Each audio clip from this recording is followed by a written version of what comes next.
Hi. Hello, sorry. Welcome everybody. Welcome to Campus London. My name is Francesca, I'm the program manager here, and delighted to welcome today my colleague Abhishek, who will be talking to us about mastering AdWords. Just a heads up that we have an online audience today as well, so greetings to everyone joining from across the world. Please do feed your questions in through the Google for Entrepreneurs YouTube site. Any questions in the room, please do feel free to pop your hand up and ask throughout the presentation. So without further ado, please welcome Abhishek Agarwal. Thank you. Thank you. Thanks, Fran. Welcome, everyone. Thanks for taking our time to attend today's presentation on Introduction to AdWords. We're going to talk a little bit about, as startups, how can you really grow your brand, get more visitors to your websites, drive those app installs with the help of AdWords as an advertising medium. By way of introduction, I'm Abhishek, and my kind of designation is Account Manager, Channel Sales Partnerships. What it really means is I work with partners in the UK and Ireland market that help sell AdWords and implement AdWords for hundreds and thousands of small and medium businesses in UK and Ireland. So just to give you an estimate, I deal with 9 partners. I work with 9 partners as a product specialist for Google AdWords, and they in turn manage the AdWords accounts for more than 80,000 accounts just in UK and Ireland. And these are accounts which are small and medium, so not really high spending advertisers, but advertisers of the likes of startups that you guys deal with on a day-to-day basis. So let's keep the session as interactive as possible. Any questions you have, feel free to interrupt. We do have mics on the sides of the room, so please go there and ask the questions. So just as a quick kind of survey before we start today's presentation, how many of you have some experience, any experience of working with AdWords, tried it in the past? Yeah, some of you, I do see some hands, but most of you have not really explored AdWords as a medium of online advertising, which is great because we are going to start with the basics of what really AdWords is, where are the different places or where are the different mediums in which you can have your ads shown to your potential users, and how does it really cost and how much does it really cost. So we're going to talk about the basics of online advertising. All right, so before we actually talk about AdWords and what are the different solutions within Google AdWords to help you reach out to your potential users, let's talk about the customer purchase funnel. So how would a customer or a potential user would really behave in his funnel or in his journey towards making an online purchase?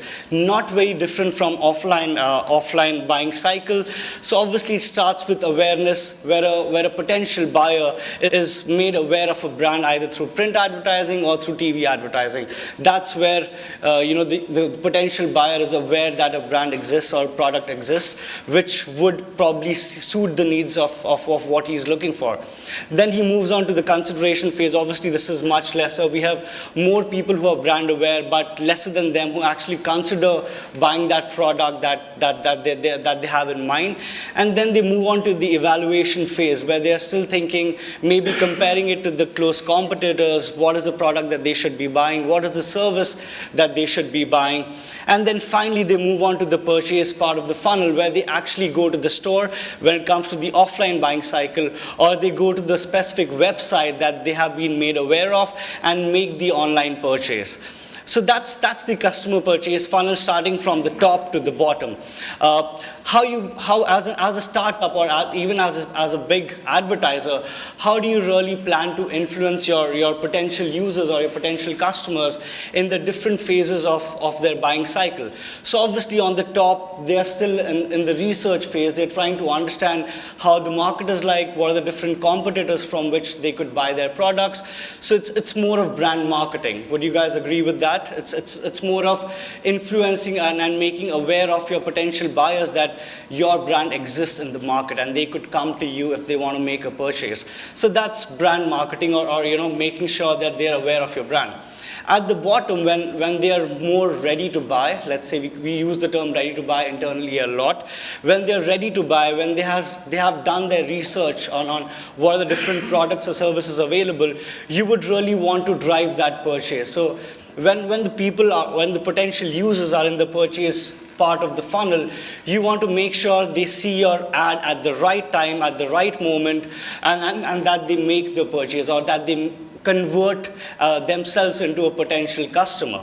So that's called the online performance marketing, where the objective of brand marketing is to kind of improve the traffic. In terms of online advertising, you want to make sure that people are coming to your website, you have more traffic to your website, but when they're at the purchase funnel, you want to make sure that they're actually, those users in your website are actually converting or buying your product or services. We call it a conversion in technical terms, but that's the objective of an online performance marketing. Now let's look at the different products that Google has in terms of helping you attain or achieve those objectives of brand marketing as well as performance marketing. So on the top of the funnel, where you're still trying to drive awareness about your products and services, the primary products that Google has, which kind of matches to that objective, is display advertising and YouTube advertising.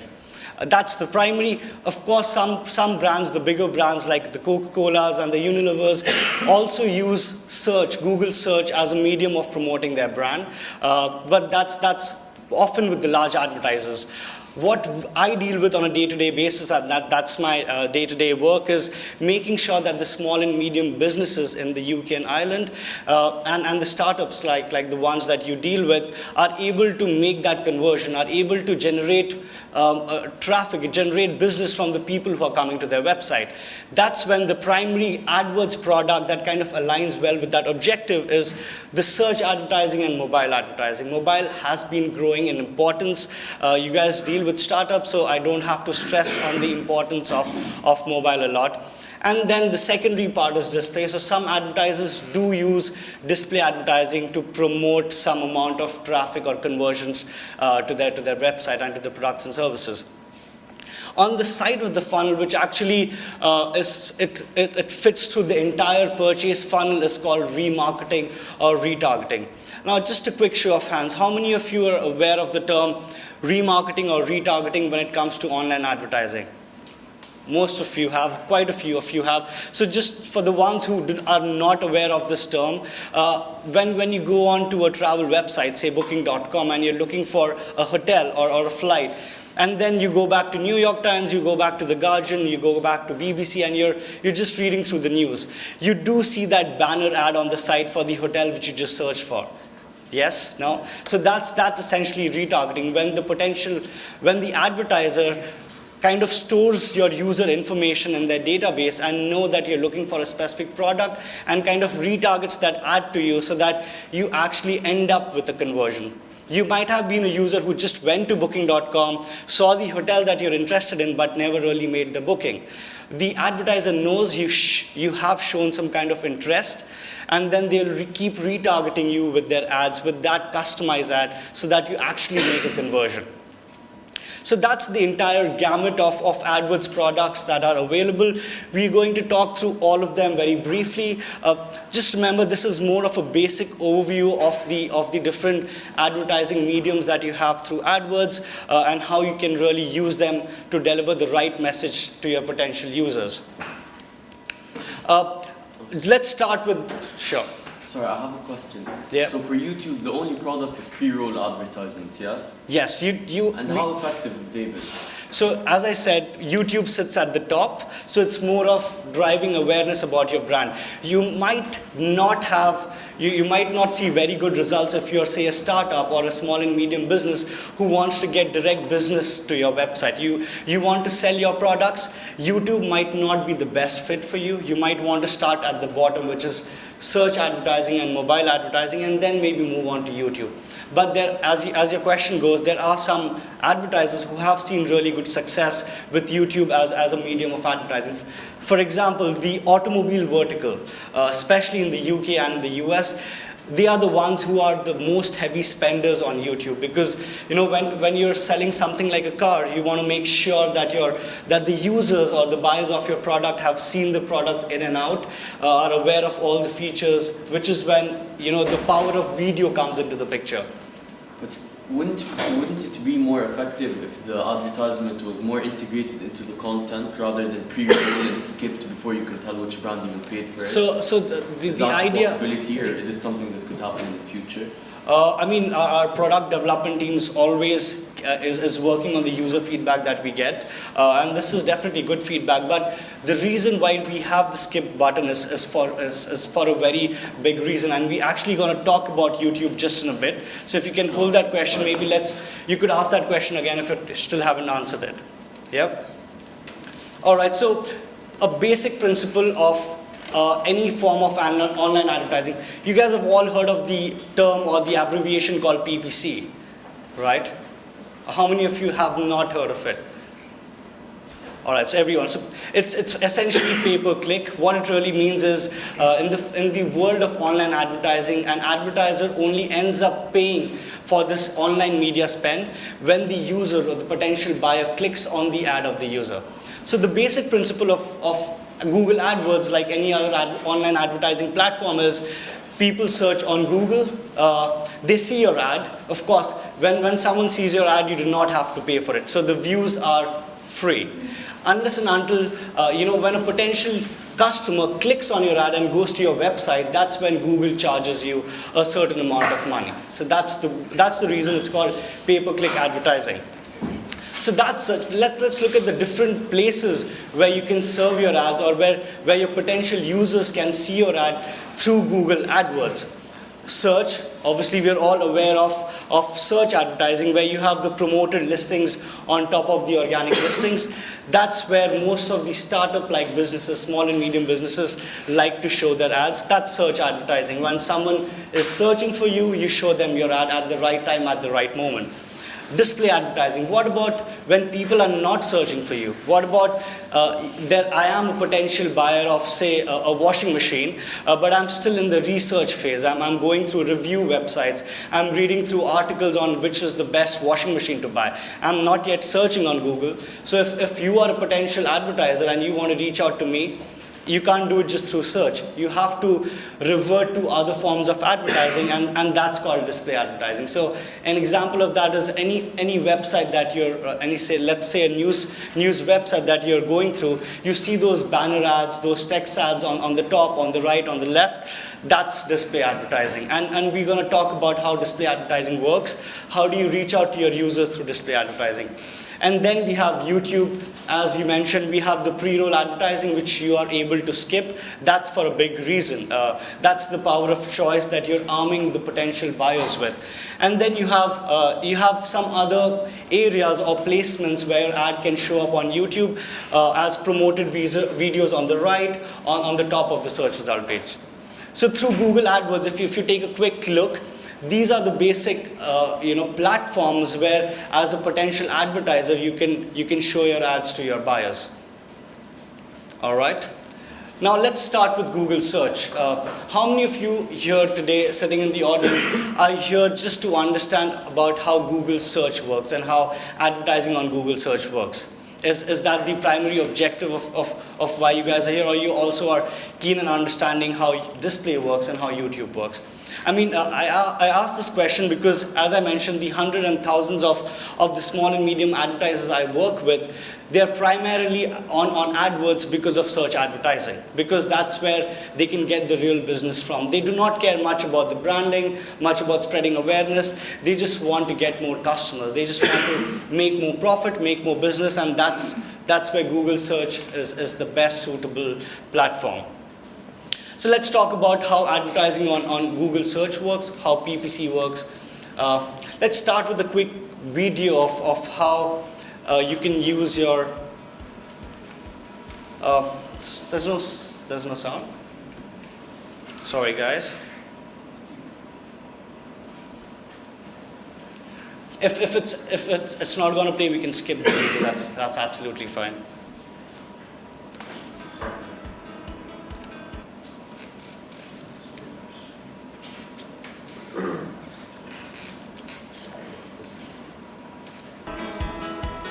All right, let's skip this for now. This was a really cool video on how a small bakery actually, with the help of search advertising, became really big.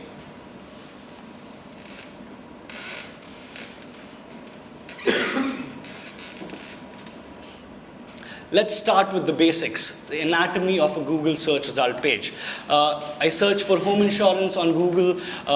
These are the ads that I see, and these are the organic listings. So let's really see what differentiates organic listing from paid advertising. You can have up to 3 ads on the top. That's called the top placements. That's where most of the clicks come from. So if you are an advertiser and you want to generate the most amount of traffic, that's where you would want to be. That's the premium positions, so to say, on the Google search result page. And then you can have up to 8 ads on the right-hand side of the page, or at the bottom of the page. How many of you have seen ads appear at the bottom of the page? This is a recent test that Google has been conducting in order to improve user experience. So now, in addition to the side of the Google search result page, we are showing some ads at the bottom of the page, at the bottom of the organic listings. One key feature that kind of differentiates the paid ads from the organic listings is the yellow snippet with the ad written over there. So that's what differentiates to a potential user of Google what a paid ad is and what an organic listing is. Basic difference, this is under an advertiser's control. If you are moneysupermarket.com, you could control the messaging here, right? You could choose whether or not you want to appear for the keyword home insurance. And we will talk about what a keyword is. There's no reason to get confused. Organic listing is something that an advertiser or a website has no control over. This is all determined by the Google search algorithm, and this is something which you cannot really control what shows up. Your ad or your website might show up on the first page of the Google search result if your website is relevant enough to what the user is searching for, or it might appear on the other pages of the Google search result page. Sure. Are there any studies that show the average consumer is more inclined to click on non-sponsored ads than sponsored ads? That's the next slide. There you go. So we've conducted eye tracking studies. Yes, this is a question that comes up very often, saying that, from their personal experience, sometimes people say, I never click on a paid ad because I think, it's people are paying for it. Why should I click on it? But that's kind of a cynical way of thinking about it, if you will, because we come to Google and we look at all the organic listings and the search listings. I'm hoping I might be able to solve your issue by talking about how relevant even the ads are. So if I'm an advertiser, if I want to bid on a certain keyword, however, if my product is not relevant to what I'm really bidding on, Google will not show my ad. Even if I'm willing to pay £100 for a certain click, Google will not show my ad. Let's talk about that in a little bit. What does the eye tracking result has shown? And you can read the entire study on this website called Think with Google. The summary of that is, the red areas is where primarily we focus when we search on something. When the Google search result appears, that's where most of the focus goes. So obviously the top is the paid ads. As you are right, most of the attention compared to the paid ads goes on the top organic part of the listings. Very rightly said. So yes, people do focus a lot more on the top organic results, but they do focus a lot on the top part of the paid listing as well. Also on the right-hand side of the ads that appear on the right-hand side. This is below the fold. So if you notice, people tend to actually notice the ads on the right more compared to the organic listings below the scroll. So they don't really scroll down and look at the organic listings. They would rather notice the ads that are on the right-hand side. All the more reason why you should be advertising, or you should be doing some kind of paid advertising. There are a few more numbers for you. So according to our internal studies, it has shown that brands that do paid advertising in addition to showing up their organic listings, they have a 60% increment in traffic. So if your website appears on paid as well as in the organic because you are a relevant advertiser with a really good brand, you have 60% increment to your website traffic compared to just doing organic. Does that make sense? Yeah. All right, so this is what the eye tracking studies say. People do focus a lot on the paid results as well as the organic results on the top. Just short Sure. question. Imagine I would be number 1 or number 2 on the organic spot. Okay. Can I decide then to delete my paid advertisement? Yes. So that's a very good question. That brings me to one very good feature of AdWords. You can switch off your advertising anytime you want. So say for example you are a locksmith or a plumber and you do not have enough people to actually cater to any more calls that you get. So once you know all my plumbers are on the job, you can switch off your advertising at that very moment. So it's completely under your control. You do not really have to go through a process of switching on or switching off your advertising. It's completely under the advertiser's control. You can choose to advertise for certain months. You can stop your advertising for certain months. That's the reason why advertising online is so popular with seasonal advertisers. It's the ones that say only want to advertise during the Christmas time. You can choose Is there an organic on and off possibility? No, so organic results you cannot control. And not sorry, a dynamic is what I meant. Yes, that you could control whether you want your paid ads to show or not. Is that the question? I mean, I would just love to set up a rule. If I am number 1 or number 2, don't show my ad. If I'm not, show it. No, that's a good point. I would feed that back to the product teams. That's a really good one. We haven't really thought about that, but that's a fair point. I mean, this is based on the researches that we've shown and kind of the feedback that we've got from all the advertisers that, the fact that it's under their control, they can switch off their advertising anytime they want. Also, they would prefer to have a more real estate on the page. Right. Another key point here is, as I mentioned earlier, you cannot control the messaging in your organic listings. Google will show what is the most relevant to what people are searching for. Versus when it comes to paid advertising, you can exactly control what you want to say in your ad. The character limit is 25 characters for the top headline, 35 and 35. So you can exactly control what you want to say in your ads. You can also control what part of the website do you want your users to land up on. So if for example I click on an organic listing, I would most often, in most cases, would be taken to the home page. However, with your paid ad, you can, if you want to promote a certain part of your website, you can actually divert traffic to that page directly. So that's another advantage of paid advertising versus organic. Yep. All right. Yes, please. Sorry, I was just wondering, after you finish the campaign on a paid advertising, is that transferred to organic? No. So what is happening is when you're doing paid advertising, let's say you're doing paid advertising, and your website is not relevant enough to show up on the first page or the second page of the organic results. However, when your website is gaining popularity, when people are actually going through a paid ad, and then it spreads, then you do display advertising, and probably there have been cases where paid advertising has actually resulted in the improvement of the organic placement of a certain advertiser, of a certain website. So I suppose that's kind of the goal, isn't it? Is to get, otherwise you just be always running campaigns, and you kind of want to. So we have to look at what we're confusing here is, if I'm, and this is a classic question, this is a classic question. If I'm appearing on the first page of Google search, why the hell should I do paid advertising? Why should I pay Google if my website is already appearing on the first page or the second page?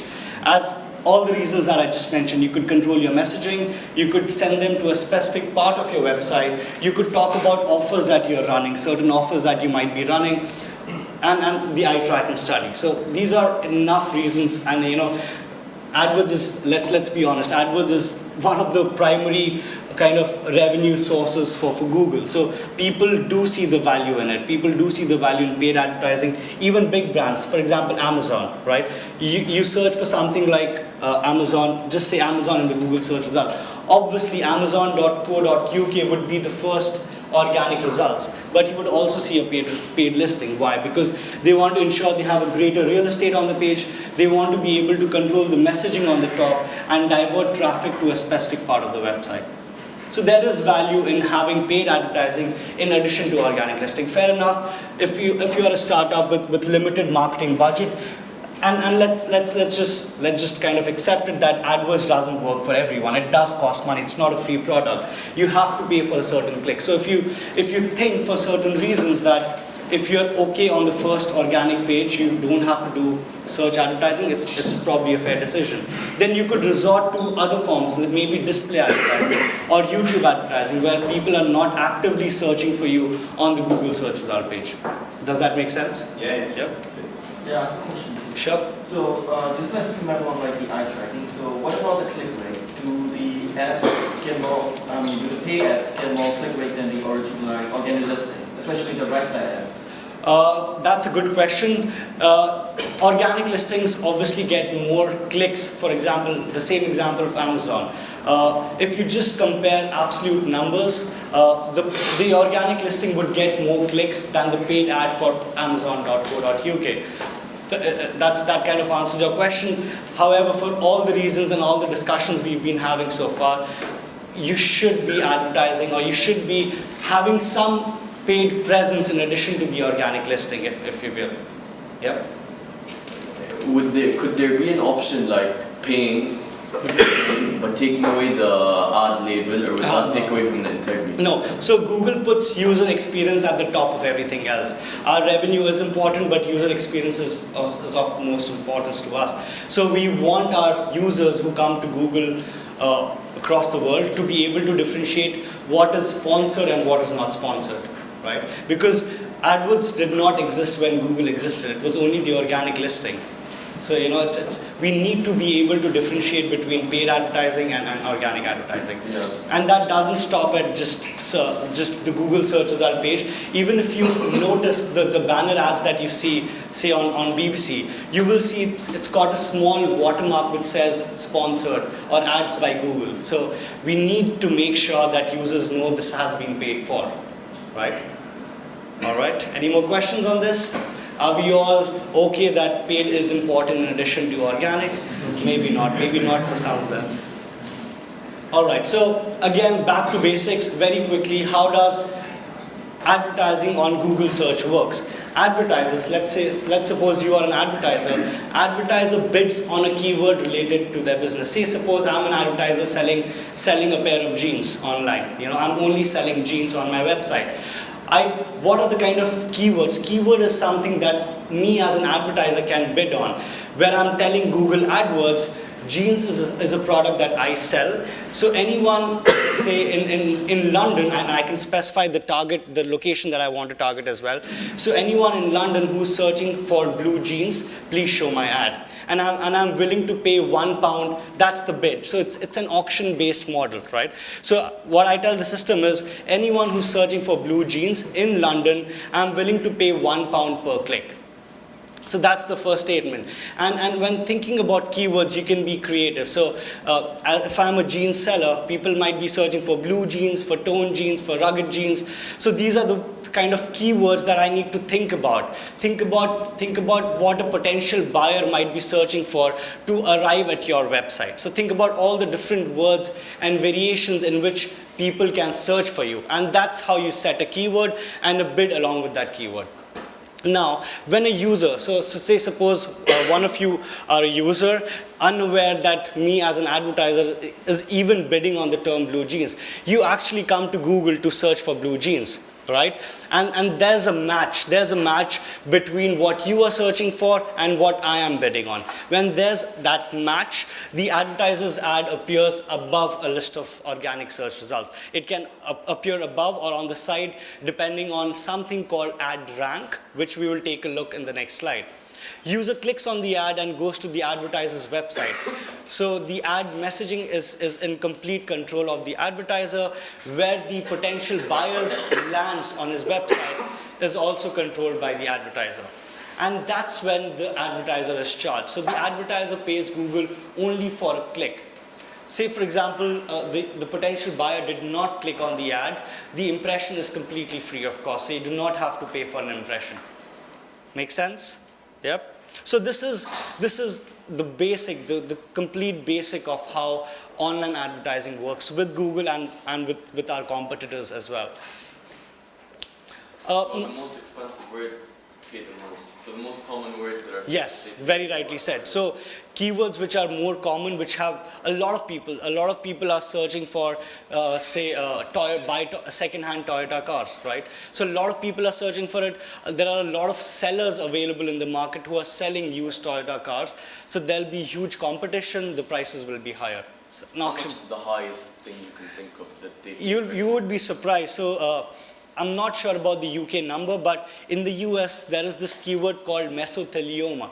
How many of you have heard of this? It's a condition basically for workers who work in a factory, and if they get asbestos poisoning, it's a kind of a lung cancer. And lawyers, and in the US, which is big on the legal industry as we all know, if you as a worker have been affected with mesothelioma, you can sue your employer and get millions and dollars as compensation. And the lawyers get obviously a share of that. The CPC, the average CPC, or the average cost of a click for mesothelioma went up to $50 last year. Can you imagine that? So $50 is what a lawyer was paying just if you and me search for mesothelioma, clicked on the ad, and that's all. Even if we didn't really call them up or didn't really get in touch with them, they still ended up paying $50. Right? But that's one extreme that we are talking about. The average is less than £1, maybe 50 pence, maybe less than that. So the average can go down drastically, right? How many of you have this question in your head right now? What decides the position of your ad? I was hoping all the hands to go up because, we've spoken about the eye tracking studies that higher the position of your ad, there are higher chances that people would click on your ad. So what really decides the position of my ad? Is it the amount that I'm willing to pay? Yeah, maybe yes. That's a part of what really decides. So if you guys are aware of SEO or the search engine optimization, the organic listings, the relevance of your website, the content of your website to what people are searching for decides the position of your listing on the Google search result page. Similarly, there's a concept called ad rank, which is how much could you score as a product of quality score and bid. Now, no reason to get confused. We'll talk about each of the individual components. Let's talk about the money first, the most important part, right? So, obviously, we are obviously Google is in the business for making money. So, the people who are paying the highest, we do have to give them some amount of heads up. So, if someone is paying higher, that's a bid. Obviously, that's kind of an indication that the ads might appear higher than the competitors' ad.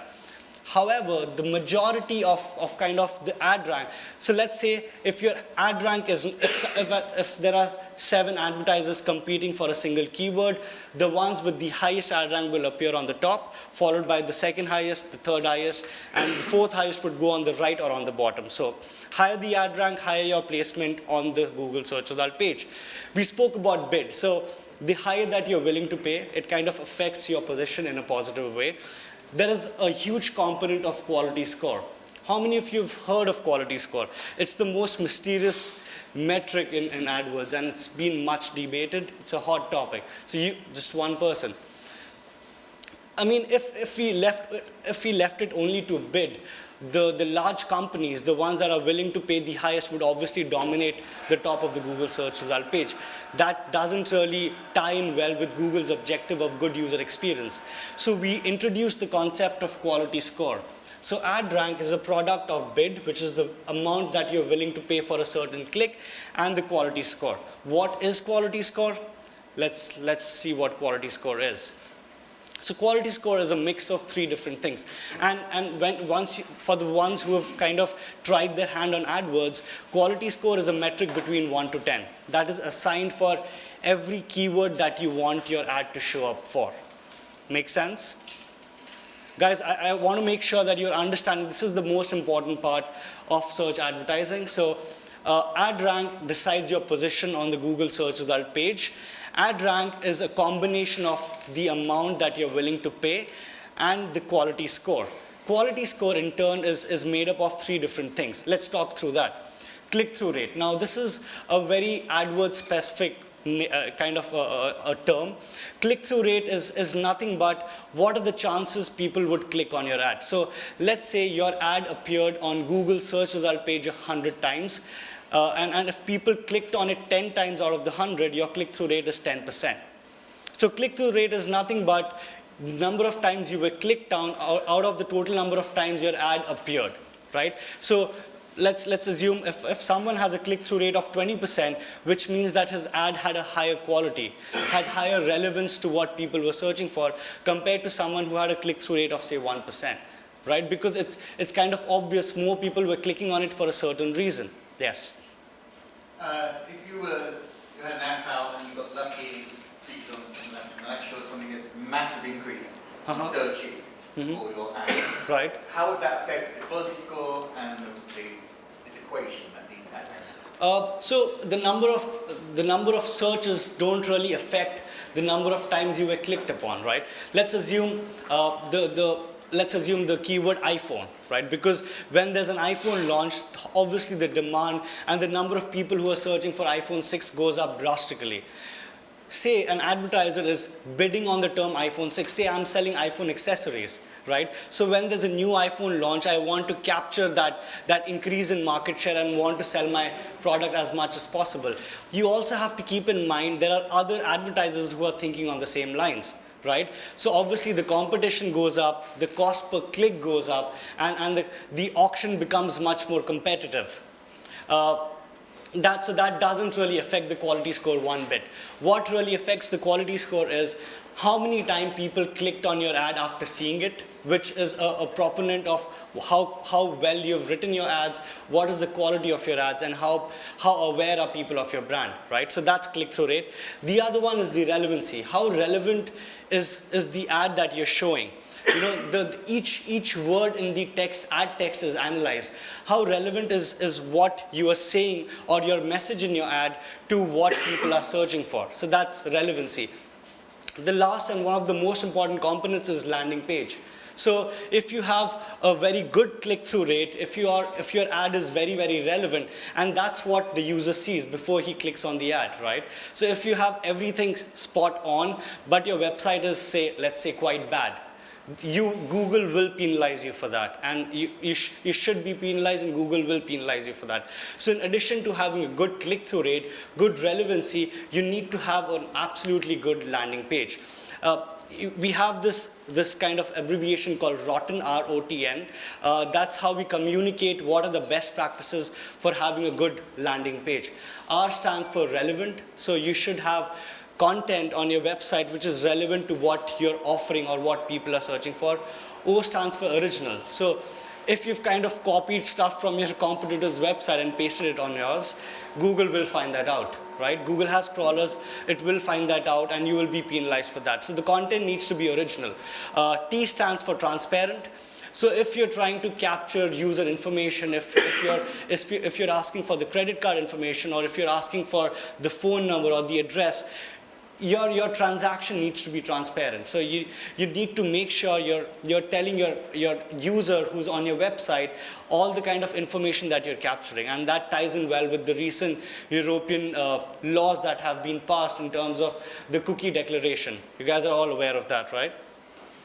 All right, and the last one is navigable. So your website needs to have a good structure where there are clear menus, people can navigate between different pages. It has a good user experience. So that's what makes up a good landing page. And all these three components in individual. Yeah, sure, go ahead. Sorry. How does that translate for mobile? Because the landing page on the mobile website, well, actually on the App Store, you have very little control of, you have control of the content, but it's very different from your own website. We're talking about two different things. App Store is not involved in this universe of Google search, right? We're talking about the website. Let's say, for example, if you're searching from a mobile, if you're searching on Google search, say I search for Google app, right? You would be directed to the App Store. Yes. Yeah? And I mean, App Store, you cannot get more relevant than the App Store. It's your original content. It's the app that you were advertising for. So that takes care of your relevancy in the first place. Okay, so my question is, right. If I'm running a campaign to promote a mobile app, I will point people to the App Store, so my app page on the store. Right. Does that mean that you take care of reading that page too? Yes. And see, does it play on the same level as a website? Yes, That's yes. what I mean. It's much easier when you're actually directing people directly to it might be a Google App Play Store, or it could be the Apple App Store, right? Google knows that you're directing them to the app that you're talking about. So it's much easier actually for you. And we will talk about how do you really promote an app. If your objective is to drive app installs, what are the Google solutions that are available to do that? So we will talk about that. But is everyone clear on the quality score bit, right? And how it takes care of user experience? Because people search on Google for a reason. They're used to seeing relevant results, whether it be organic, and the same logic applies to paid advertising as well. So it doesn't matter, even if you're paying loads of money to Google, if you do not have a good quality score, Google might even decide not to show your ad, right? Let's take an example. So there's a startup A and there's a multinational company B, right? They are bidding on the same keyword. However, the quality, as I mentioned, it's between a range of 1 to 10. So the startup has a quality score of 7 because there's original content on the website. You know, the click-through rate has been high, and it's really good experience for the user. The quality score is 7. The MNCs actually has a quality score of 4. However, he's ready to bid higher than the startup. What do you think? Who do you think wins the auction? Who do you think appears on the top and who appears on the second page? Any guesses? Start. Thank you. That was an easy one. So the ad rank is 3.5 for the startup. For the MNC, it's 2.8. So obviously, the start A has a better ad position compared to startup B. Yep. That kind of makes it clear why quality of your ad is so important, as is the amount that you're willing to pay. Sure, go ahead. Are the companies able to see their quality score? Yes. So you can exactly see your quality score, which is a number between 1 to 10 for each and every keyword that you want your ads to show up on. So for every keyword that you want your ads to show up on, in technical terms, we say you are bidding on that keyword. So you can bid on any number of keywords that you want. Obviously, if I'm selling jeans, but I'm bidding on this keyword called shoes, I will have a lower quality score. And I would have to pay much higher to actually appear on the Google search result page. But if I'm bidding on something that I'm actually selling, say for example, I'm bidding on blue jeans, I will have a good quality score, right? Because that product is present on my website. I'm talking about blue jeans in my text ad. So there's a good user experience, there's a better quality score. Sure. If I get a bad quality score, can I see the breakdown of the quality score? Can I see what was exactly wrong? Yes, you can. Landing page problem or relevance problem? A very good question. This is often asked by people who have been working with AdWords, because it's kind of a hidden feature. You don't see it in the interface directly.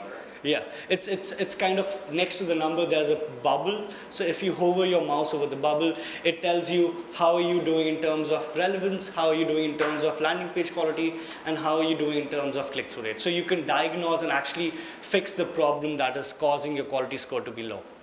Yep.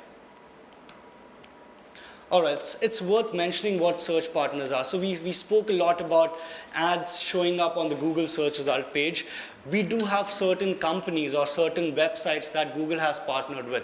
And these are all high quality websites like the CNN, like AOL, where we do serve our search ads in the same format like we do on the Google search page. How many of you have seen when you search on a third website, not on Google, it says ads by Google and you see search ads on the top. Have you guys seen that? Yeah. So that's the search partner network. The reason why you would want you can, as an advertiser, you can opt in or opt out. So you can say, I want my ads to show up only on google.com, and I also want my ads to show up on the search partner network. So it's a choice that you can make. Obviously, if you're choosing to opt into search partners, the objective would be to get additional traffic to your website, more eyeballs. People who are not searching on Google, you might want to attract them to your website as well. So that's the reason of opting into search partners. Yep. Is there granularity in that? Can you choose which subset No, of search partners? no, not yet, not yet. But this is one feedback we've received a lot. Just because of legal reasons, we are not able to share who the search partners are, where your ads showed up. But I believe Google is working on that, and we would have a solution soon. Another reason of opting into search partners is you do have, you also show up on the Google properties, the additional Google properties like Google Maps, Google Shopping, the GMB, Google Business Listing. So those are all considered a part of the search partner network. Moving on. Now, how many of you have seen ads, whether you're searching on your computer or on your mobile? Next to the paid ad, you either have a phone number, you have a call button, or you have the option of actually getting directions to the business of that website. Have you guys seen that? Yeah, that's called ad extension. So if you were an SMB who came to me and said, or a startup who came to me and who came to Google and said, I've been trying to test out AdWords, it's not really working well for me. My first question to you would be, are you making use of ad extensions? If your answer is no, that's something you need to rectify before you come with that problem again. So ad extensions think of it as additional information that you can show along with your Google search ad. And this information can take different forms. It could either be a location, it could be reviews from reputed review website, it could be your phone number, or it could be other information that we'll just quickly take a look at. The best part of ad extensions, does anyone want to take a guess? What is the best part of ad extensions? It's a tricky one. It's free of cost. So you can show that additional information at no additional cost, right? As an advertiser, you just want to make sure you have that information fed back into the AdWords system in your account. As long as that information is available in the backend, Google will show that, right? It's free of cost. You do not need to pay any premium to show that additional information. And that's what really makes the difference, if you ask me, between good advertising and bad advertising. It gives you better real estate on the page, more information to the potential buyers. Let's take a look at different kinds of ad extensions that are available. So this is the oldest ad extension that we launched, and probably the most popular. You see certain different links in addition to the main link of the ad, right? We have all seen that. The same format has also been applied on the organic listing, where you see the website and then you see different links of that website where you could click through and go to.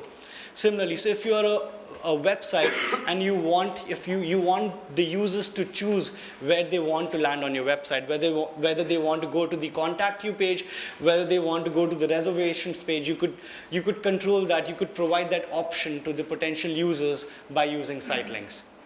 Simple enough? Yeah. So that's site links.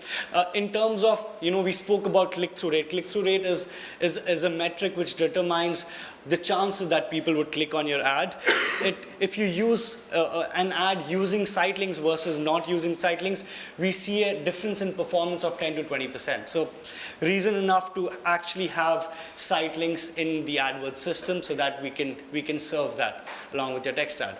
The second one is location extensions. Works really well for businesses that do operate out of a physical location, and it doesn't just have a virtual presence. So say, for example, if you're extraspace.com, if you want people to actually come to your location rather than make an online reservation, you would want to feed your location address into the system so that we can show that along with your text ad. Right? Makes sense? I mean, there are certain, say, for example, Amazon.co.uk, they do not have a physical store. So for them, location extension would not really make sense.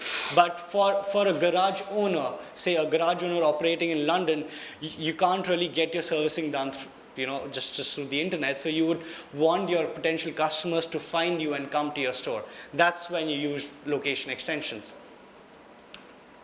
The third one is call extension, a very, very important feature, highly appreciated by businesses like the emergency services. Say you are a locksmith, you are a plumber.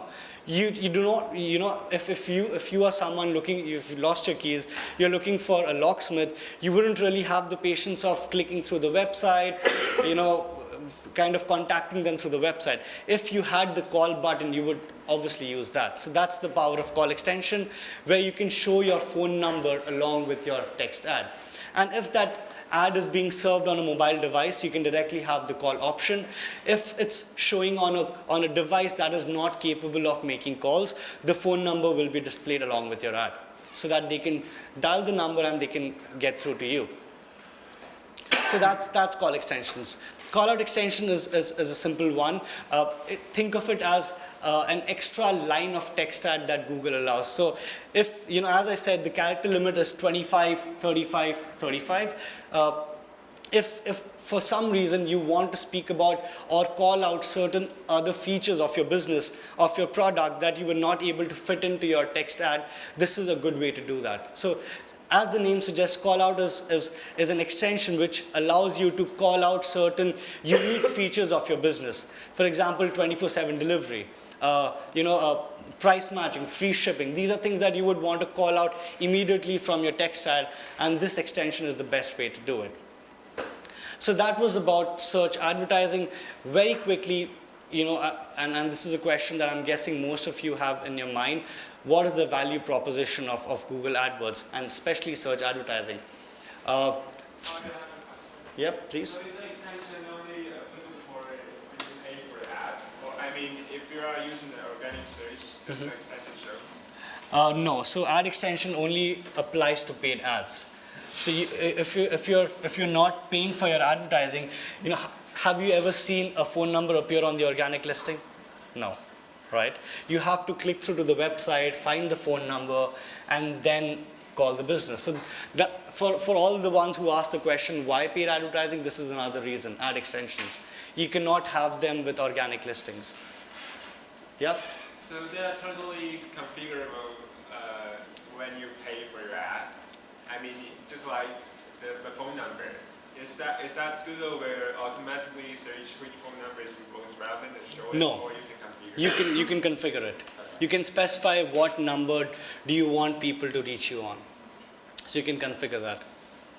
You can also configure to the point that if people are searching from London, what phone number to show. If people are searching from Manchester, what number should be shown. So you have that kind of customizing ability. Did someone have a question there? No, so for organic listings, there are things like read snippets that we can add. So we could display phone number. Sure. We could display like rating and things like that. And Google is getting more smart and improving. Sure. With my limited knowledge of SEO, for a startup, you would have to kind of invest in SEO as well to get that onto the organic listing. But it's much more difficult. Let's accept it.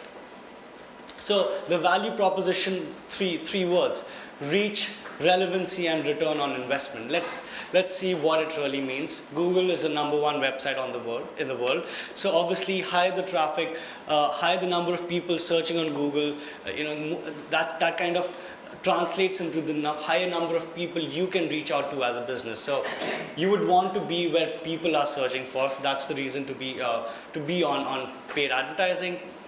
Relevancy, we spoke a lot about it, so I do not want to get into the details of relevancy, but Google does reward you if your ads are relevant. I mean, as users, we go to Google because we have been used to seeing relevant results. We find whatever we are looking for, and that's the value of Google. That's why Google as a company is doing well, because we take care of user experience. And that same rule exactly applies to paid advertising. So if as a paid advertiser, your ads are not relevant to what people are searching for, you will be penalized. Either your ad might not show up at all, or you might have to pay a very high cost to even show your ad on the first page. So that's the reason why it's relevant. It's relevant for the users, it's relevant for the advertisers. It's a nice ecosystem where people can find what they're looking for. And as startups, as advertisers, we can find those right potential buyers or users of our products and services. The third one is return on investment. So, as we spoke about the impression, and impression is absolutely free. You do not have to pay when your ad just shows up. You only pay as an advertiser when someone clicks on your ad. So there's a clear return on investment there. Compared to traditional advertising like newspapers and TV, where they can give you an estimate of what impact your advertising spend has had. Here you can actually measure the value of each and every dollar or each and every pound that you're spending with Google.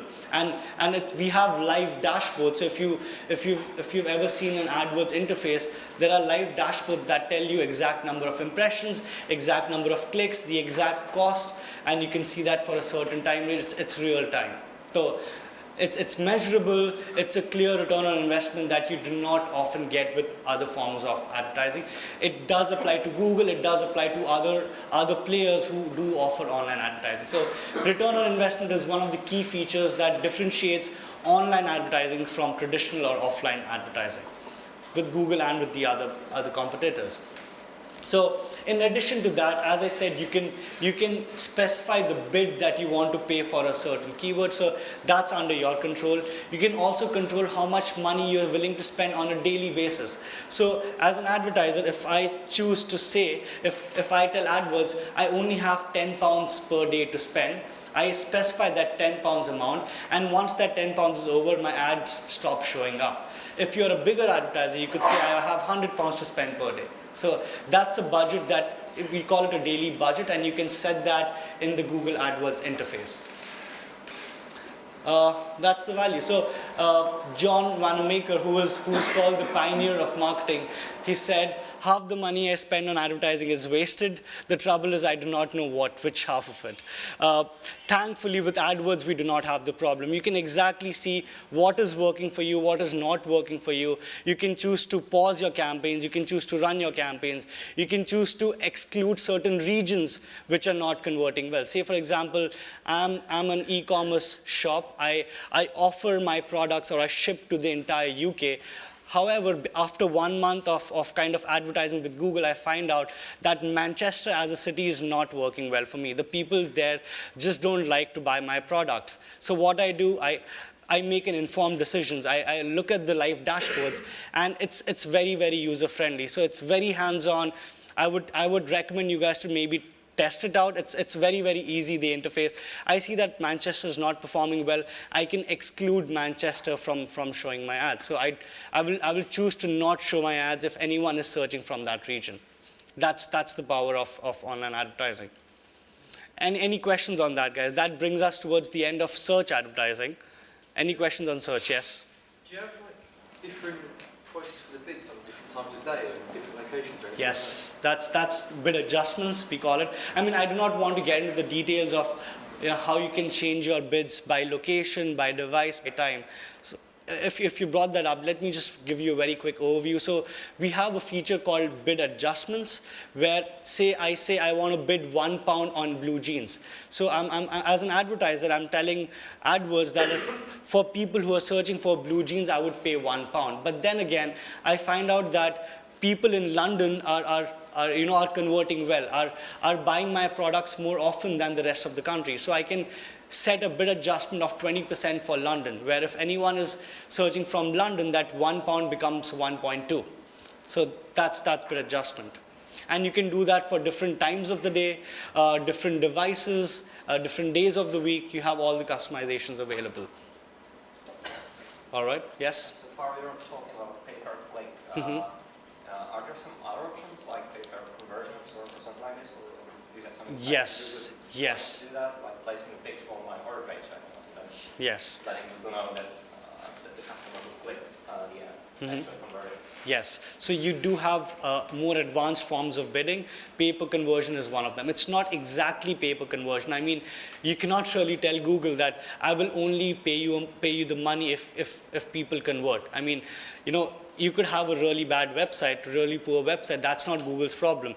If there's a click happening, you must pay a certain amount, but you can increase or decrease the amount you pay based on whether that click resulted in a conversion or not. So that is available. That is the more advanced form of advertising or bidding. If you are a starter with AdWords, I would say stick to cost per click and proceed from there as you go. Yep. All right, now let's talk about what about when users are not searching for you. We spoke a lot about reaching to your audience when they are searching on Google search, which is the largest and the biggest search engine. But what about when people are not searching for you? Based on a recent study, we've seen that only 21% of the time online is spent on search engines, be it Google or be it the other search engines. The remaining 79% of the time, and this, you could very easily validate this from our own personal experience. How often do we spend our time on search? Not very often, only when we have to look for something specific. The remaining 79% of time on an average is spent across websites, reading through blogs, reading news, on our email websites, on YouTube, on mobile. So if a user is not searching, if a potential buyer is not searching, how do we reach out to them, right? How do we reach out those 79% of time? To make this a little more clear, let's take an example of someone going about looking for a lawyer. So I had a road accident. Let's assume I didn't have one, but let's assume I did. I have to find a lawyer to get out of my situation. I start with the basic search, and this is an example of what a journey or a consumer journey looks like. It could differentiate a lot from verticals, from industries. I search for how to find a lawyer. That's where I start. I start reading a news article for advice on finding a lawyer, right? Because I have no idea about how the legal system works in the UK. I'm new to this country. I start about reading a news article. And then I send an email to my friend on, do you have any advice for me? I want to consult a lawyer. Do you have any recommendations? So I'm not on search here. I'm still outside of search. And then I visit a lawyer directory site to read reviews and compare. Talking about the original purchase cycle, I'm on the consideration phase. So I'm trying to read reviews between the lawyers, trying to compare them, the ones that are available in my area. If you notice, I'm still not on Google search. Now probably I've made a decision, about the exact lawyer firm, and I either search for that exact name, or I'm still undecisive. I search for lawyer firms in London.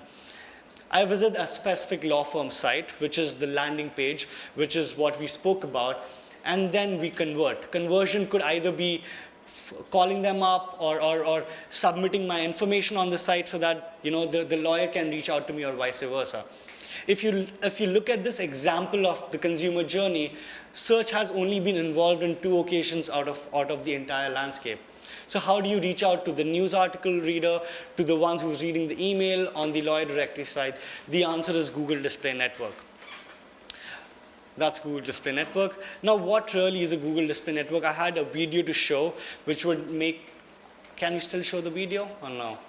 You can try? Okay, let's try it. No. Have you ever wanted to advertise on popular websites? Or promote your business with images and video?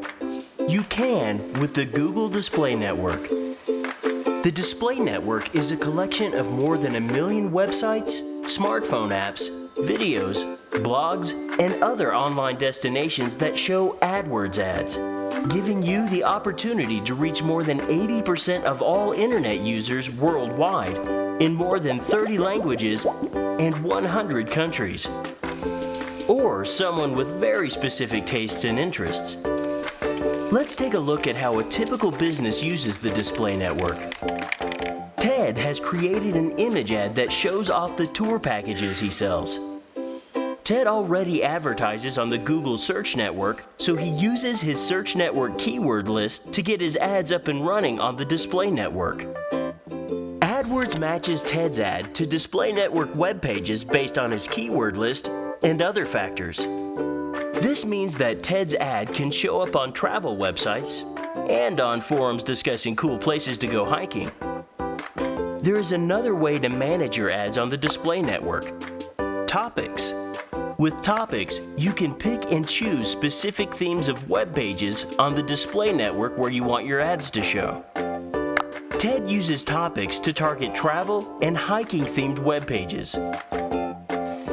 With more than 1 million online destinations to choose from, the Display Network gives you powerful new ways to reach people who want to hear your message. For more information about advertising on the Display Network, visit the AdWords Help Center.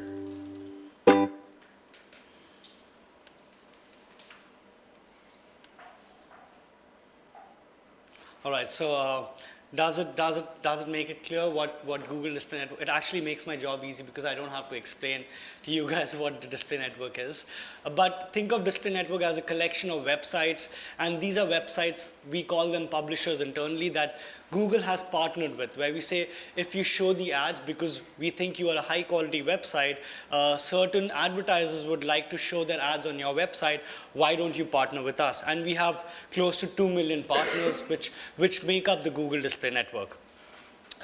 Another number for you, the Google Display Network reaches 90% of the global internet users. So any website that you could probably think of, in most cases, will be a part of the Google Display Network. That's how strong the Google Display Network is. And you can serve your ads in different formats, like we discussed. So you can either show your ad as a text ad, the ones that are used on the Google search. You could use the same ones for the display network. Or if you have a creative department within your team, you could use image ads or even video ads or interactive formats of ads. So that's how the Google Display Network works. Now you might ask me, it's fine, there are so many websites where as an advertiser I can show my ad, but how do I reach out to the right people? There might be thousands of people visiting that bbc.co.uk, but how do I make sure my potential buyers or the people who are interested in my business are the ones that are seeing my ad? Right? That's how do I target my ad to show to the right people. Now there are two families of targeting, broadly speaking, within Google AdWords. One is called the contextual targeting, which is the most common form of targeting, and the other is called the audience targeting. So this might be a little technical. Feel free to ask any questions if you have. Let's look at the difference between these two forms of targeting. So let's start with contextual. What does contextual targeting mean? From the example you saw in the video, Mike has a travel website and he wants to show his ads on websites related to the travel industry, right? Here, the target is the content of the website. That's the reason it's called contextual targeting. You're trying to match your ads to the content or what the website says. So that's contextual targeting. You can either choose your search keywords to match the content on the website and then show your ad. You could actually select placements. You could go to the AdWords tool and you could choose a list of travel related websites where you would want your ads to show. So you could do that as well. Topic targeting. Now Google has 2 million websites. To make things easier for the advertiser, Google groups these websites into certain categories. And it can go into different minute details starting from travel, vertical, auto, e-commerce, and then going on to the different kinds of e-commerce. We have categorized the websites in different topics. So if you're a travel advertiser, you could just select that topic and you're good to go. You do not have to worry about the different placements or the different keywords. So that's contextual targeting. The other form and the more kind of complex and mature form of finding your audience is the audience targeting. Now, if I'm the travel advertiser again, but what I'm really telling AdWords is I do not care about where my potential user is. If you know who my potential buyer is, based on his previous search history, based on the kind of websites he's been searching, based on what he just looked for, if you know that certain user is interested in buying a travel-related product, I do not care if he's on a news-related website, please show him my ad. Right? So there you're trying to target the audience rather than what the content of the website is. So that's called audience targeting. Now you can either target by certain demography, you can target by certain interests, or remarketing. Remarketing is where you store the information of a person who comes to your website and you kind of follow them through the Google Display Network. So does everyone understand the difference between contextual targeting and audience targeting? Yeah? Yes, you can do a combination of both. So you can say, I want to target a travel-related website. I can select my topic as travel, and I say that it's fair. I only want the people who visited my website in the past and are on a travel-related website to see my ad. So you can layer different advertising targeting levels. And that's pretty interesting. You can have as many layers as possible, and you can keep narrowing the people who see your ad so that you are only reaching out to the most relevant set of users. These are some kind of examples for you on, and this might be a little more detailed. What are the different forms of advertising or targeting available on display network? We again have an internal division, and this is for the benefit of our advertisers. As we discussed from the consumer funnel, you might be advertising on the display network either through spread awareness about your brand, which is the brand advertising, or you might be advertising on the display network to get more customers. So to make it easier for our potential advertisers to choose from, we divide it into display for awareness, where you want to drive awareness for your brand. You are still trying to influence the people who are at the top of the funnel, still deciding which brand to choose from, still comparing through the website. So these are certain examples of awareness related targeting. Can anyone say which kind of targeting does topic targeting fall into from the ones we just discussed in the previous slide? Contextual targeting, yes. And what about affinity groups? Oh, come on, audience targeting, right? Because affinity groups is Google kind of uses a lot of different signals, which includes what is their previous search history, and it kind of gives you, so you can actually see what is the affinity group that you have been a part of. It's a certain link. If you go to that link, you can see exactly how Google has tagged you as a user based on your previous search history. So we use that data to kind of, for example, TV lovers. So if you're Netflix, if you want to promote a new series that you're launching, I would target my audience as TV lovers, and I would target that segment. So that's audience level targeting. Similarly, display for performance for people like us, for small and medium business owners, for startups, where our objective is not to spread awareness but get more business. And this is not the complete set, there are more different ways of targeting. You have display select keywords, where Google will first try to match your keywords with the content on the website. Yes, that's contextual targeting, but it will also use certain signals to kind of differentiate between users who convert, who do not convert, whether will they click on an ad or won't they click on an ad based on machine learning and prediction algorithm. So kind of narrows your targeting into this specific group. So that's display select keywords. We also have in-market audience, which is the audience targeting bit of it. It tags users in different categories so that it's easier for the advertiser to choose from. Again, this is not the complete list of different ways you can target on Google Display Network. It's just a few examples of what you guys can use. Are we all clear on contextual and audience and then different ways of doing it? Yeah. So let's move on to remarketing. So this is my favorite feature of AdWords, not just AdWords. This is my favorite feature of online advertising in general. Let's look at the numbers to start with. You might be running a paid ad. You might actually get people to click on your paid ad on search or on display and come to your website. But studies show 96% of people leave without making a conversion. So you have paid for that click, but you didn't really get a customer. So what do you do about that? 70% of people add something to the cart and still don't convert. So that's a huge number.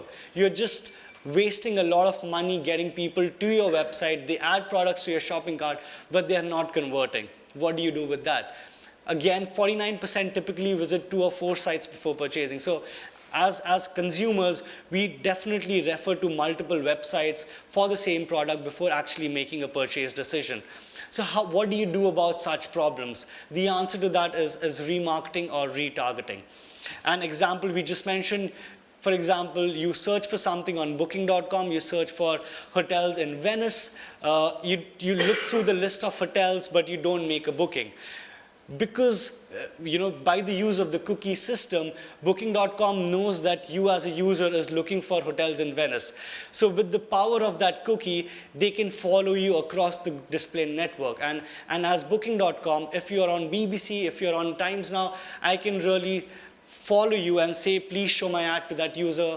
No matter where he is, I want him to make that Venice booking. Right? And we've all seen those ads, right? Sometimes they can be irritating, they keep following you, even if you don't want to really make a conversion. There is a solution for that as well. You can set a frequency cap. You can say, I want my ad to show 5 times to this specific user. If he does not convert, I do not want to irritate him. Yeah? Yeah. How long was the duration of that cookie normally? You can choose the duration as well. So from 30 days to 180 days, if I'm not wrong, you can choose the duration of that cookie. Let's see how it works. For people who still don't quite get it, how does remarketing work in technical detail? So a visitor comes to your site. There's something called a cookie tracking code, which you can generate from the AdWords system, and you need to place that code. It's between these 2 steps. You need to place that code on your website. And once that is done, any visitor that comes to your site, and the good part is it doesn't mean that your visitor needs to have come through a Google ad. Even if I'm a user, I happen to just type the name of that website and I go to that website, I am still being cookied as a part of their user list, right? So the information is being stored, whether it be through a paid click or an unpaid click. The visitor leaves without really making a conversion.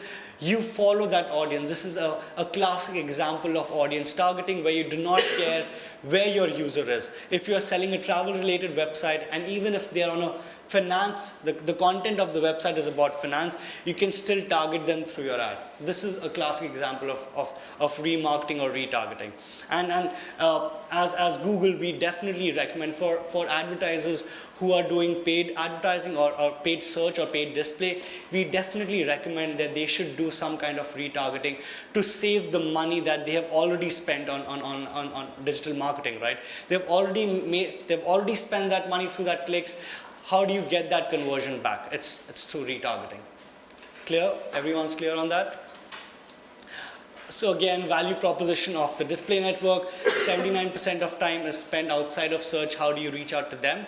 Through the Google Display Network. You only, again, similar to search, your impression is free, and it's even more valuable when it comes to display, because an impression of your display ad is free. So this is a very cool way to actually spread awareness about your brand. You might have a really good image ad. Even if people are not clicking on it, they see it, it's free branding for you, right? So you're not paying for that impression. You get extra sales even when people are not searching for you. You're reaching out to them and you're getting those extra sales that you could have missed on by just being on search. So that's Google Display Network. Any questions so far, guys? Any questions on search? Any questions on display? Yes, please. What if the people opt out of the cookie, so you cannot do it? Yes, then you cannot do it. But how many of us do actually opt out? I do not. Yeah, so that's a fair question. If you opt out, you are not a part of the cookie, right? And users do have the choice of opting out. Yeah. Yes? Well, is there any way to know if someone's bought it? Like, click through. So with trainers, I often find I buy some black trainers and then I continue to get advertising for black trainers when I've already bought them. So I don't yes. So one part of the solution is you are cookied that you visited a certain website. You can even get into the details of which product I exactly viewed. Did I add that product to the shopping cart? In the past, and me as a user, have I converted on that website before? So you can store all that information as a part of your audience. So as you mentioned, you saw a Nike trainer and you keep seeing that ad for that Nike trainer. That's because the website owner knows you saw that specific Nike product, right? Does that answer your question? Yeah. Yes? So what is the effect of like the extensions such as AdBlock and other anti-tracking extensions? Yes, so we've been seeing a lot of use of ad blockers, as it's been in the news recently. We as a company tell our users to do whatever is best for them. So if you as a user feel like, display, you do not want to see the ads, we do not really, even if you're using Chrome, we do not block the usage of ad blocker. So we leave it completely to the user to decide. And yes, if there's an ad blocker, the ad will not show up. Which means as an advertiser, what it really means as an advertiser for you is, I see as a positive because I'm showing my ad only to people who are interested in seeing the ad, right? So it's actually good ROI for me. All right, so moving on to YouTube very quickly. I've been told that we are short on time a little bit.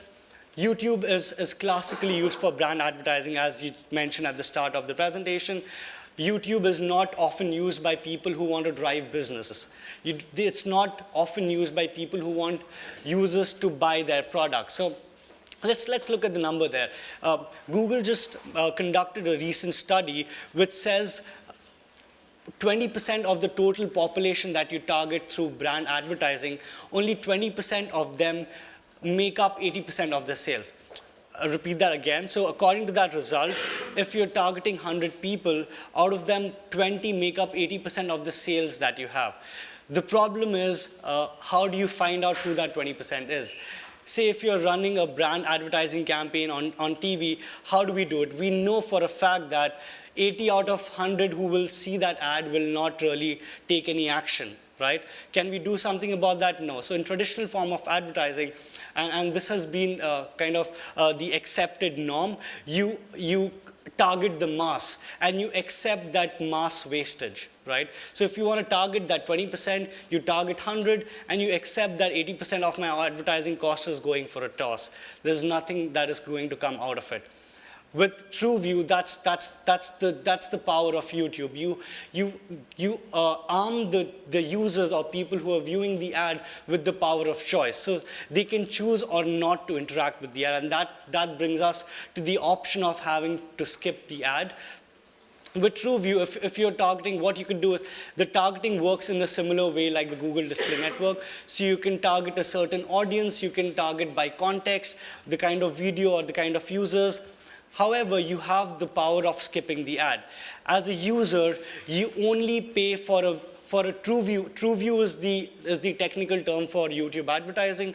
So you only pay for a TrueView ad when your ad has been seen for a minimum of 30 seconds, right?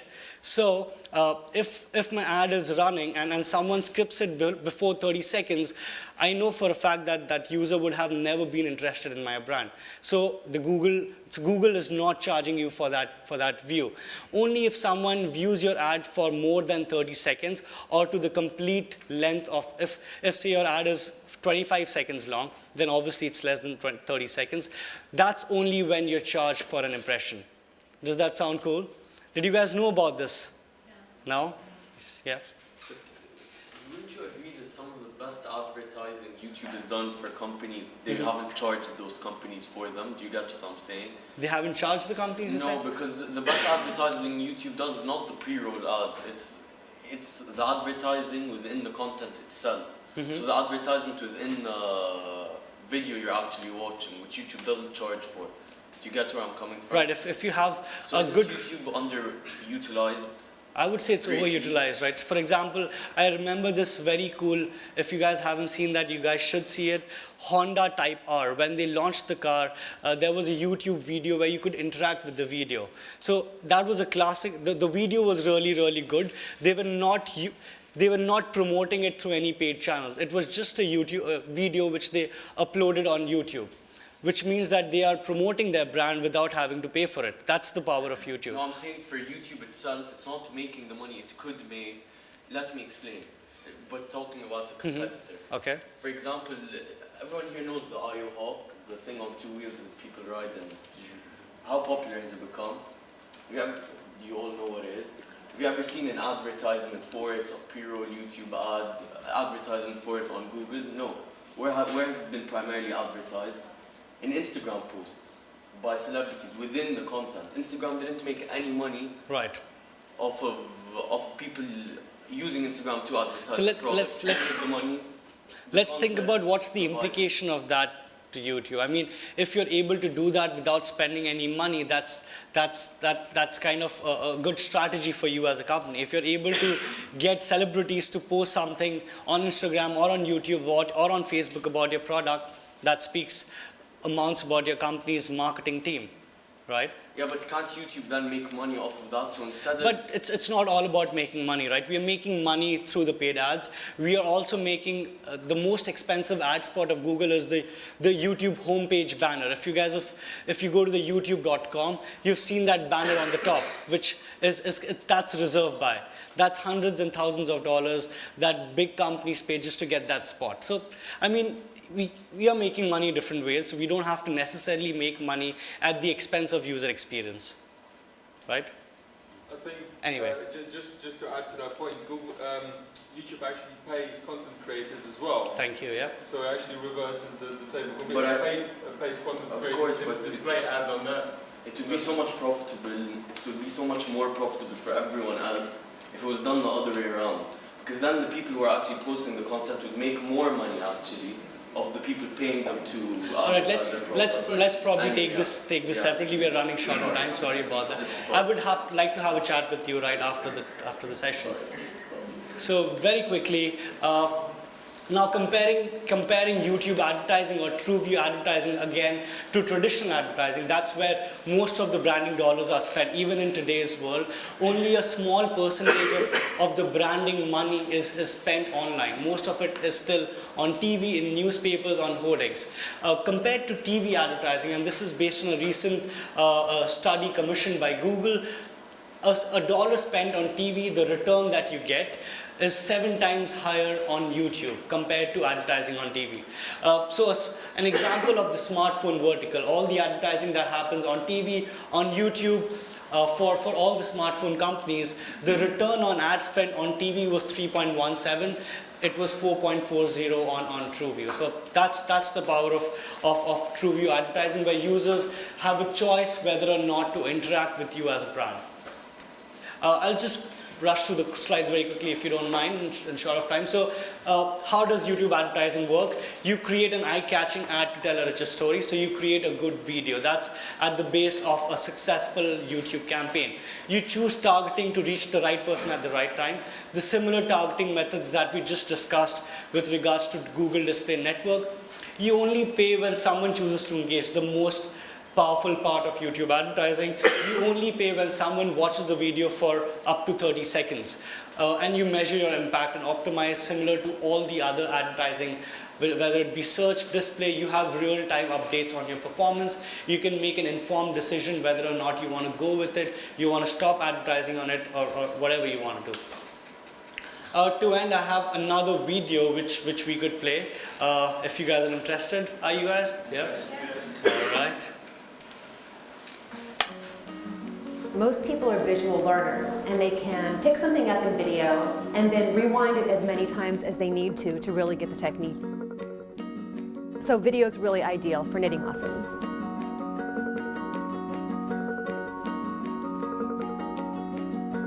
We didn't know that YouTube was going to be really effective. It started as an experiment. It started as an experiment as a supplement to the classes I was teaching locally.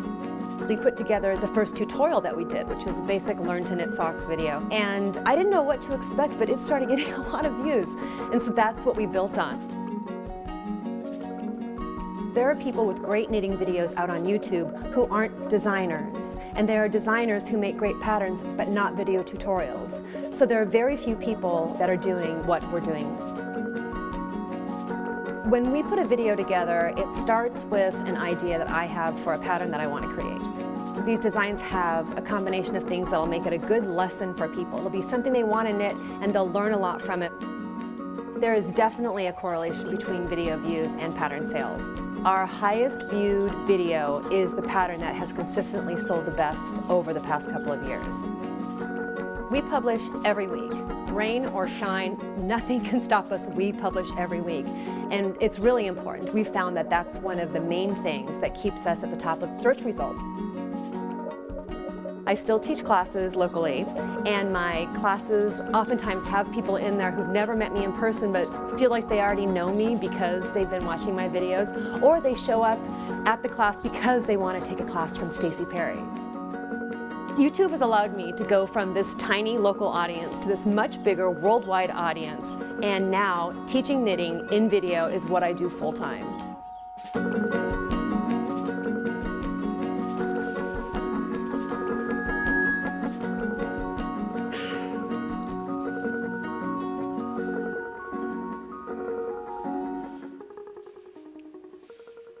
Nice one.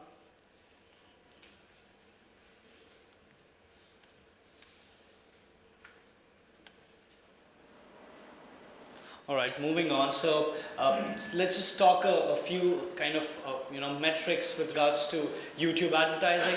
The best part about what we just saw is it's the cheapest form of advertising available on Google AdWords. So an average of a cost click or a click cost is 0.06 to 0.03 for dollars, and it's even cheaper in the UK. So if you have a really cool video, if you want to promote your business, just do YouTube advertising. It's really cheap, and as you just saw, even your search ranking goes up. People are buying more of your products because you're spreading awareness about your brand through YouTube, through the good videos that you upload. The best part, it's all skippable, so you're only engaging with the most relevant audience. That's it. So the different ways in which you see the ads on YouTube is the watch page, the pre-rolls, the ones that you can skip. This is something that you might not have noticed, but there are also paid Google video ads on top. When you search for something, the ones that appear on the top, it's called promoted videos, that is being paid for. Also, when you're watching something, the ones that appear on the top right, called promoted videos, are the ones that are being paid for. So those are the different positions on YouTube that we can share ad. The last slide for today's presentation is about app install. So if you're a startup, if you're a small and medium business with the objective of driving installs for your app, how do you use all the different forms of advertising which we just discussed? You can have a paid or a promoted ad on the top of the Google Play Store listings. That's one way to do it. You could have your app show up directly on the Google search result page with an extension. Now this is similar. You could either have people click through on the headline and go to the respective app store, or you could have an extension which will enable the people to directly install that app from the search result page. So that's called app extension, similar to the other extensions that we discussed. Engage with apps. Now this is a part of display advertising where if I am an app owner, I say I want to target all adventure games. And we're already used to seeing so many ads show up while we are using an app. So that's engaging during an app use. And then you have a similar, the classic display advertising where you're showing on mobile devices when someone is reading something. And you also have the same true view advertising for app owners where the action is once you click on the video, you're directly taken to the app store and you can download the app from there. So for all of you who are dealing with startups where the objective is to drive an app, this is pretty cool. We've launched this very recently. It's called the Universal App Campaign. Still testing it out myself. Suggest you guys to do the same if you're interested in promoting a certain app. Well, that brings us to the end of our presentation. Hope you guys enjoyed it. Do we have time for questions? Not from the live stream, but if everyone wanted to stay around, Abhishek, if you have time, we can have some more coffee and chat. All right, sounds good to me. So if you guys have any questions, hang around here, feel free to get a coffee, and then we can talk about, let's talk about you to start with. All right, thank you, everyone.